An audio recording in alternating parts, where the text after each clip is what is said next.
Assalamu alaikum dear students. Today is our 6th lecture of chemistry class 10th, page number 22, chapter number acids, chapter number 2, and title is acids, bases and salts. Our topic is Bronsted-Lowry concept.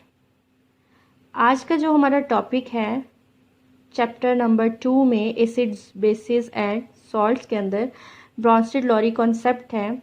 इससे पहले अगर हम अपना previous lecture recall करें तो उसमें हमने Arrhenius concept पढ़ा था एसिड्स एंड बेसिस का, और उसके बाद हमने उसकी कुछ लिमिटेशंस पढ़ी थी। नेक्स्ट हमारा जो टॉपिक है चैप्टर नंबर 2 का वो है ब्रॉन्स्टेड-लॉरी कॉन्सेप्ट। ये हमारे पास 2 साइंटिस्ट थे, उन्होंने हमें ये कॉन्सेप्ट दिया था। एक साइंटिस्ट जो थे वो हमारे पास थे डैनिश केमिस्ट जिनका नाम था ब्रॉन्स्टेड, और एक थे हमारे पास इंग्लिश केमिस्ट लॉरी। इन्होंने 1923 में कॉन्सेप्ट दिया था एसिड्स एंड बेसिस का, जो कि बेस्ड करता है हमारे पास प्रोटॉन ट्रांसफ़र पर। अब प्रोटॉन ट्रांसफ़र पे किस तरह बेस्ड करता है उसकी हम एग्जांपल देख लेते हैं। हाइड्रोजन, ठीक है, हाइड्रोजन को हम लेते हैं एज एन एग्जांपल। इसमें अब हमने ये देखना है कि इसका मैस हमारे पास हाइड्रोजन का होता है 1। इसका 1 मैस है, तो इसमें जो इसका न्यूक्लियस है उसके अंदर नंबर ऑफ़ प्रोटॉन्स कितने होंगे हमारे पास 1, और प्रोटॉन नंबर ऑफ़ प्रोटॉन जो है वो हमारे पास इक्वल होते हैं नंबर ऑफ़ इलेक्ट्रॉन्स के। इट मीन्स कि इसके पास नंबर ऑफ़ प्रोटॉन भी एक ही है, इलेक्ट्रॉन भी एक ही प्रेजेंट है। अगर ये अपना एक इलेक्ट्रॉन लूज़ कर देता है या किसी दूसरे एटम को, किसी एलिमेंट को डोनेट कर देता है, इट मीन्स इसके ऊपर पॉजिटिव साइन आ जाएगा, इसके पास सिर्फ प्रोटॉन रह जाएगा। ये प्रोटॉन H प्लस का साइन क्यों आएगा? क्योंकि यहाँ पे ये लूज़ कर रहा है इलेक्ट्रॉन को, ठीक है, तो इसके ऊपर यहाँ पे प्लस का साइन आएगा, तो हम कह सकते हैं कि ये हमारे पास प्रोटॉन है, ठीक है। ये तो हमारे पास एग्जाम्पल थी जो कि मैंने आपको एक्सप्लेन किया है थोड़ा बहुत कि किस तरह इन्होंने बेस्ड किया प्रोटॉन ट्रांसफ़र को। प्रोटॉन हमारे पास बेसिकली है क्या चीज़, ठीक है। अब हम चलते हैं अकॉर्डिंग टू ब्रॉन्स्टेड-लॉरी एसिड्स क्या होते हैं। इसने एसिड्स को किस तरह से डिफ़ाइन किया है हम वो पढ़ेंगे। इसने डिफ़ाइन किया है यहाँ पे N acid is a substance, molecule और आयन। मॉलिक्यूलर आयन में क्या मतलब है इसका कि वो मॉलिक्यूल सब्सटेंस जिसकी बात हो रही है वो मॉलिक्यूल भी हो सकता है, वो आयन भी हो सकता है। That can donate a proton to an other substance, उसको हम बोलेंगे हमारे पास ये एसिड है अकॉर्डिंग टू ब्रॉन्स्टेड-लॉरी कॉन्सेप्ट। इसी तरह हम बेस की डेफिनेशन देखें। बेस की डेफिनेशन में हमारे पास substance that can accept a proton from another substance। अब इसको हम एक एग्जांपल से मज़ीद एक्सप्लेन कर लेते हैं, हमें अंडरस्टैंडिंग में भी हेल्प हो जाएगी। एग्जांपल नंबर 1 है हमारे पास HCl acts as an acid, NH3 acts as base। Reversible reaction हम लेंगे यहाँ पे, जिसमें हमने इन दोनों को स्टडी करना है कि हमारे पास HCl किस तरह से एक्ट कर रहा है एसिड के तौर पे, और बेस जो है वो किस तरह से एक्ट कर रही है NH3, ठीक है। HCl plus NH3 reversible reaction का साइन है यहाँ पे। इट मीन्स यहाँ पे 2 टाइप्स के रिएक्शन प्रेजेंट हैं, forward reaction and reverse reaction. पहले फॉरवर्ड रिएक्शन देख लेते हैं, फिर उसका रिवर्स देखेंगे। फॉरवर्ड रिएक्शन में अब हमारे पास क्या हो रहा है, एक हमारे पास अमोनियम आयन आ रहा है, दूसरा हमारे पास क्लोरीन। अमोनियम के ऊपर साइन हमारे पास क्या है, प्लस का, और क्लोरीन के ऊपर है हमारे पास माइनस का साइन। इसी तरह अगर हम नेक्स्ट एग्जांपल इसकी देखते हैं तो HCl जो है वो डिज़ोल्व जब होता है वाटर के अंदर, तो उस वक्त क्या होगा हमारे पास, ये सेकंड एग्जांपल है HCl प्लस H2O। H2O में हमारे पास ऑक्सीजन के पास 2 लोन पेयर्स हैं और 2 अनपेयर्स हैं। 2 अनपेयर्स जो हैं इसने हाइड्रोजन के साथ बॉन्डिंग की हुई है, ठीक है। हाइड्रोजन के साथ बॉन्ड बना के इसने हमारे पास वाटर का मॉलिक्यूल बनाया है। रिवर्सिबल रिएक्शन अगेन यहाँ पे हमारे पास जो हमें गिवन है, जो कि एज अ प्रोडक्ट हमारे पास आ रहा है, वो है hydronium ion plus Cl minus chlorine ion. अब यहाँ पे जो वाटर है सेकेंड एग्जांपल में वो एज अ बेस है और HCl हमारे पास एज एन एसिड है। यहाँ पे हमारे पास हाइड्रोजन के ऊपर प्लस का साइन है, Cl माइनस, ठीक है। अब ये हमारे पास ये क्या शो कर रहा है कि ये हमारे पास एसिड है, ठीक है। मतलब यहाँ पे हमने देखना है कि प्रोटोन की फॉर्मेशन हो रही है, प्रोटोन जो है उसकी ट्रांसफ़र हो रही है, ठीक है। इसमें अब हम देखते हैं कि रिवर्सिबल रिएक्शन जो है उसको हमने किस तरह से डिस्कस करना है। रिवर्सिबल रिएक्शन जो है हमारे पास फर्स्ट टॉपिक था हमारे सब्जेक्ट का, केमिस्ट्री का 10th क्लास का फर्स्ट टॉपिक था। इसको हम डिटेल से पढ़ चुके हैं। अब हम इस कॉन्सेप्ट के अंदर इसको दोबारा से रिवाइज कर लेंगे कि किस तरह से रिवर्सिबल रिएक्शन जो है वो परफॉर्म होता है, ठीक है। अगेन हम वही एग्जाम्पल ले रहे हैं, HCl plus NH3 reversible reaction, Cl minus NH4, ये हमारे पास अमोनियम आयन है, यह हमारे पास क्लोरीन है, ठीक है। ये हमारे पास फॉरवर्ड रिएक्शन का साइन है। अब जब फॉरवर्ड रिएक्शन हो रहा है तो ये जो हमारे पास रिएक्टेंट्स हैं acids bases, acids and bases एक दूसरे के साथ कंबाइन होके हमें आयंस प्रोवाइड कर रहे हैं। HCl NH3 ये हमारे पास मॉलिक्यूल हैं, ठीक है। और जब ये दोनों एक दूसरे के साथ कंबाइन होके फॉरवर्ड रिएक्शन कर रहे हैं तो जो हमारे पास प्रोडक्ट बन रहे हैं वो हमारे पास बन रहे हैं इन द फॉर्म ऑफ आयंस, ठीक है। जब आयंस बनेंगे तो हमारे पास क्लोरीन जो है वो एज अ बेस होगी और यहाँ पे जो हमारे पास अमोनियम आयन होगा वो एसिड्स होंगे, ठीक है। इसी तरह जो हमने लास्ट में सेकेंड एग्जाम्पल पढ़ी है हम उसको भी देख लेते हैं रिवर्सिबल रिएक्शन में। तो वो भी हमारे पास यहाँ पे क्या है, HCl प्लस H2O, यहाँ पे H2O और HCl ये दोनों हमारे पास मॉलिक्यूल हैं, ठीक है, फॉरवर्ड रिएक्शन में। और जब हमारे पास इसके प्रोडक्ट्स बनेंगे तो वो हमारे पास बनेगा hydronium ion and chlorine ion. ये हमारे पास आयंस हैं, क्लोरीन हमारे पास बेस है, ये हमारे पास हाइड्रोनियम आयन जो है वो एसिड होगा। अब ये हमारे पास जब रिवर्स होंगे, जब इनमें रिवर्सिबल रिएक्शन होगा तो ये अगेन कन्वर्ट हो जाएंगे in the form of H2O प्लस HCl एज एन मॉलिक्यूल, ठीक है। अब यहाँ पे एक वर्ड यूज हुआ है कांजुगेट, कांजुगेट एसिड। अब आपने जब इसको पढ़ा है तो आपके माइंड में आएगा ये क्वेश्चन कि कांजुगेट क्या होता है। मतलब पहले तो हमने आर्हेनियस कॉन्सेप्ट में भी एसिड्स पढ़े हैं, बेसिस पढ़े हैं, ब्रॉन्स्टेड लोरी में भी एसिड्स बेसिस पढ़े हैं। अब उसकी डेफिनेशन जब हम क्लियर कर चुके हैं, उसे रिवर्सिबल रिएक्शन में भी पढ़ चुके हैं।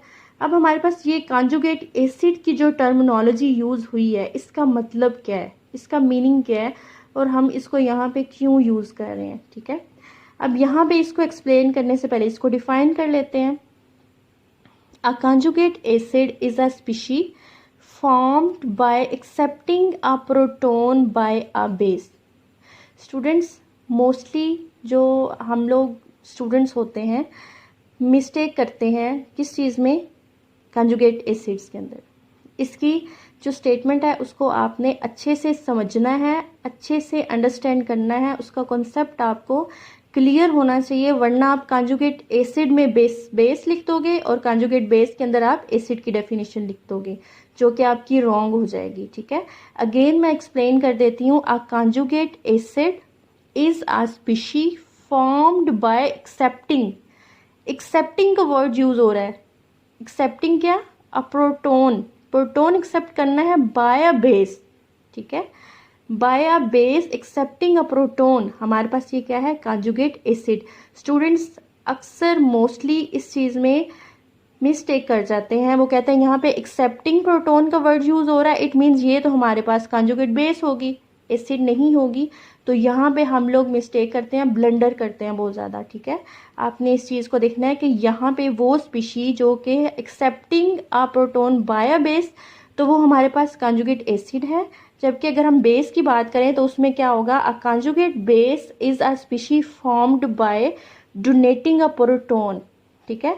अब यहाँ पे जो बेसिस हैं कांजुगेट बेस, उसमें डोनेटिंग अ प्रोटोन आ गया है और एसिड्स के अंदर एक्सेप्टिंग अ प्रोटोन। तो इन दोनों चीज़ों को आपने मिक्स नहीं करना, इन दोनों को सेपरेट सेपरेट आप लोगों ने पढ़ना है, ठीक है। इसमें मिस्टेक नहीं होनी चाहिए, एक्सेप्टिंग एंड डोनेशन में किसी किस्म की मिस्टेक नहीं होनी चाहिए, ठीक है।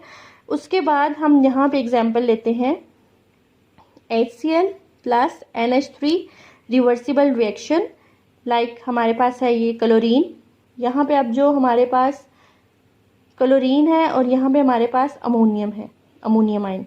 इसी तरह अगर हम दूसरी एग्जांपल देखें HCl plus H2O reversible reaction Cl minus H3O plus.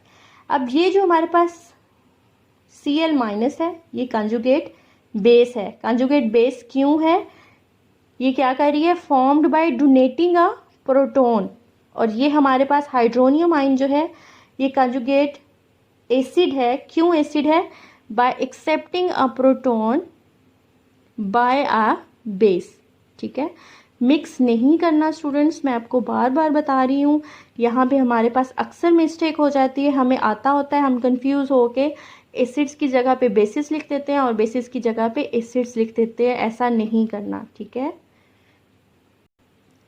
Next हमारे पास आता है एम्फोटेरिक। एम्फोटेरिक मीन्स इसमें अब हमारे पास क्या होगा, ऐसे सब्सटेंसेस होंगे जो कि बिहेव करेंगे as an acid as well as a base, जो कि एसिड्स भी हैं और बेसिस भी हैं। इसमें अब सबसे पहले हम एग्जांपल लें, हमारे पास आती है H2O की।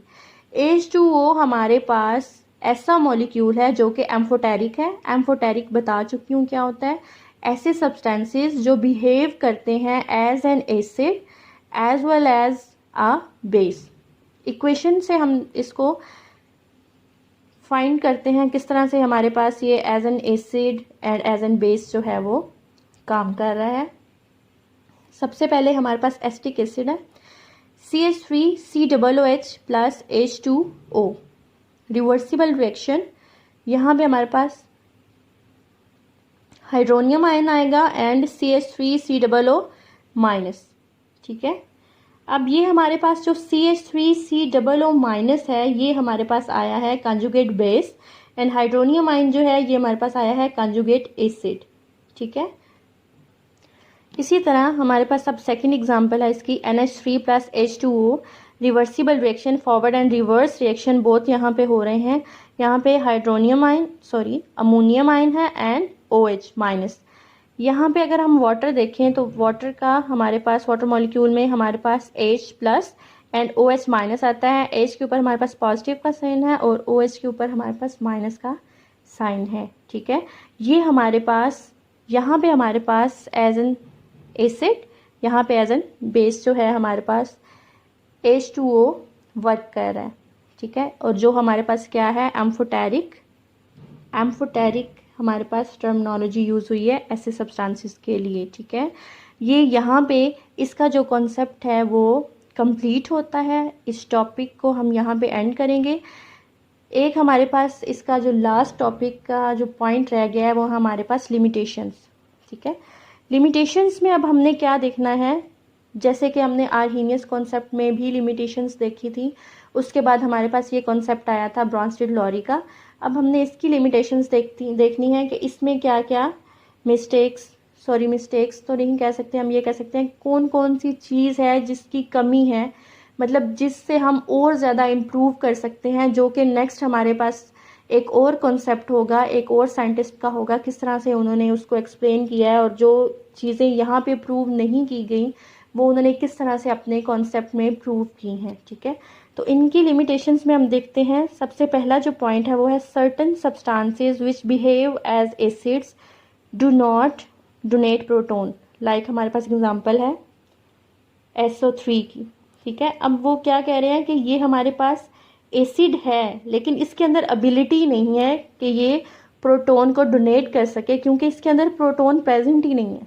ठीक है, इसमें प्रोटोन प्रेजेंट ही नहीं है तो इसमें ये एबिलिटी कैसे होगी कि ये अपना प्रोटोन जो है उसको डोनेट करेगा। ठीक है, तो ये इसका जो है पहला पॉइंट था लिमिटेशन का, कि ऐसे सब्सटेंसेस जो कि एसिड्स तो हैं लेकिन उनमें वो एबिलिटी नहीं है कि वो अपना प्रोटोन जो है वो डोनेट कर सकें, क्योंकि उनके अंदर प्रोटोन प्रेजेंट नहीं होता।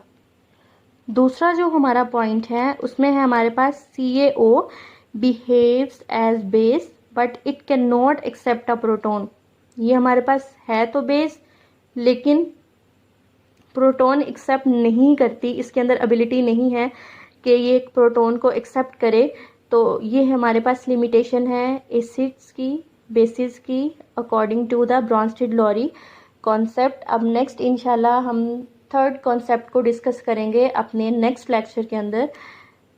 यहाँ तक हमारा ये टॉपिक एंड होता है, ब्रॉन्स्टेड-लॉरी कॉन्सेप्ट, और ये इसकी लिमिटेशंस थी। नेक्स्ट इंशाल्लाह नेक्स्ट लेक्चर में डिस्कस करेंगे।